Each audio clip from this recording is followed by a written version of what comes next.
अब अगर हम बात करें ब्लड प्रेशर की कंट्रोल की फिजियोलॉजी की, तो ब्लड प्रेशर डिपेंड करता है कार्डिक आउटपुट पे और टोटल पेरिफेरल रेजिस्टेंस पे।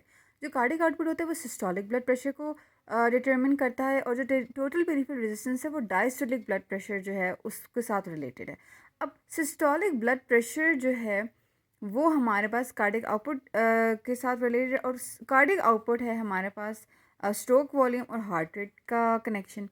अब जो स्ट्रोक वॉल्यूम मतलब जो जो चीज़ें इन सब फैक्टर्स को इफ़ेक्ट करेंगी वो कार्डिक आउटपुट को इफ़ेक्ट करेंगे, फिर वो सिस्टोलिक ब्लड प्रेशर को इफ़ेक्ट करेगा। अब जो स्ट्रोक वॉल्यूम है वो डिपेंड करता है हार्ट की कॉन्ट्रैक्टिलिटी पे, प्री लोड पे और आफ्टर लोड पे। इन तीन चीज़ों पे स्ट्रोक वॉल्यूम डिपेंड करता है। कॉन्ट्रैक्टिलिटी मतलब जितनी स्ट्रॉन्ग कॉन्ट्रैक्टिलिटी होगी उतना ज़्यादा स्ट्रोक वॉल्यूम होगा।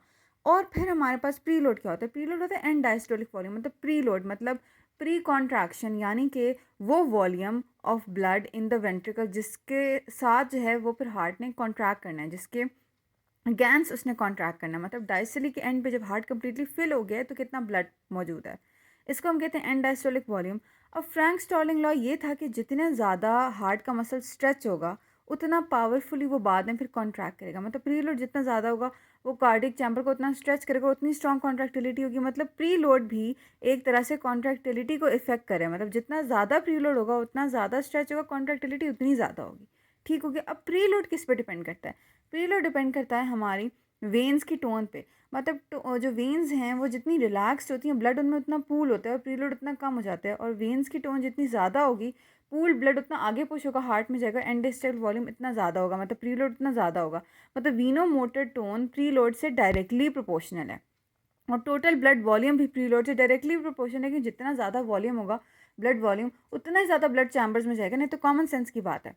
अब क्या होता है कि तीसरी चीज़ आ जाती है आफ्टर लोड। आफ्टर लोड जो है ये क्या होता है? ये वो रेजिस्टेंस है जिसके अगेंस्ट जो है वो हार्ट ने कॉन्ट्रैक्ट करके स्ट्रोक वॉल्यूम को आगे पुश करना है। मतलब हमारे पास लेफ्ट वेंट्रिकल का आगे एओर्टा आता है तो वहाँ पे कितनी ही रेजिस्टेंस है जिसके आगे जो है वो हमारे पास लेफ्ट वेंट्रिकल ने पुश करना है बेसिकली।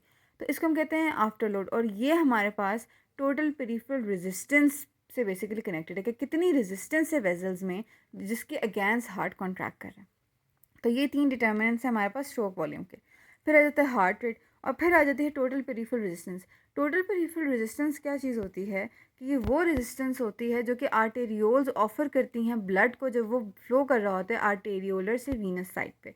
अब हम अगर कोई ऐसी चीज़ दें जो कि कार्डिक आउटपुट को ज़्यादा करे तो वो सिस्टोलिक ब्लड प्रेशर को ज़्यादा करेगी। मतलब कि इन सब चीज़ों को इंक्रीज़ करें, यानी कि अब सिस्टोलिक ब्लड प्रेशर जो है वो कार्डिक आउटपुट पे डिपेंड करता था जो कि स्ट्रोक वॉल्यूम और हार्ट रेट का प्रोडक्ट था, और स्ट्रोक वॉल्यूम कॉन्ट्रैक्टिलिटी पे इफेक्ट करता था। मतलब अगर मैं पॉजिटिव आइनोट्रोप्स दूँ जो लेफ्ट वेंट्रिकल की कॉन्ट्रैक्शन को ज़्यादा करें तो स्ट्रोक वॉल्यूम ज़्यादा होगा, जिससे कार्डिक आउटपुट ज़्यादा होगा, जिससे सिस्टोलिक ब्लड प्रेशर ज़्यादा होगा। तो इसी तरह से हम अगर एक एक फैक्टर को इंडिविजुअली कंट्रोल करेंगे तो हमारे पास ब्लड प्रेशर कम या ज़्यादा हो सकता है। तो इस तरह से हम फिर एंटी हाइपरटेंसिव का मैकेनिज्म ऑफ एक्शन डिस्कस करेंगे।